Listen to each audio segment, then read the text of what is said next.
আইনশৃঙ্খলার অবনতি ছাড়াও নানাবিধ কর্মকাণ্ডের কারণে এক থানার ভারপ্রাপ্ত কর্মকর্তাকে নিয়ে বেশ কিছুদিন ধরে আলোচনা সমালোচনা হচ্ছিল। অবশেষে ওই ওসিকে প্রত্যাহার করা হলে 14 মার্চ ভোরে কর্মস্থল ত্যাগ করেন তিনি। তার কর্মস্থল ত্যাগের খবর দেরিতে পেয়ে কমপক্ষে 30 জন পাওনাদার বিচ্ছিন্নভাবে থানায় এসে তাকে না পেয়ে ক্ষোভ প্রকাশ করেছেন। ময়মনসিংহের নান্দাইল থানার ওসি ফরিদ আহমেদের প্রত্যাহারের পর এমন ঘটনা ঘটেছে। নান্দাইল থানায় ওসি হিসেবে 2024 সালের 26 সেপ্টেম্বর যোগ দিয়েছিলেন তিনি। এরপর থেকে নানা আলোচনা সমালোচনার মধ্য দিয়ে তিনি কার্যক্রম চালিয়ে আসছিলেন। সম্প্রতি চুরি ছিনতাই সহ আইনশৃঙ্খলার মারাত্মক অবনতি হয় সেখানে। বিশেষ করে পুরো উপজেলার আনাচে কানাচে মাদক কারবার, গ্রেপ্তার বাণিজ্য চলছিল নির্বিঘ্নে। দেশ জুড়ে তোলপাড় ওয়ালটন ফ্রিজ কিনে আপনিও হয়ে যেতে পারেন মিলেনিয়ার।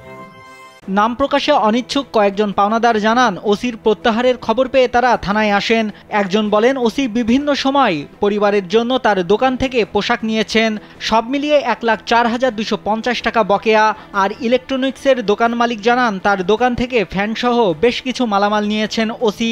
গত 1 বছর ধরে তার কাছে 11,000 টাকা পান তিনি। এসব বিষয়ে জানতে প্রত্যাহার হওয়া ওসি ফরিদ আহমেদের মোবাইল নম্বরে একাধিকবার কল করলেও ফোন রিসিভ করেননি তিনি।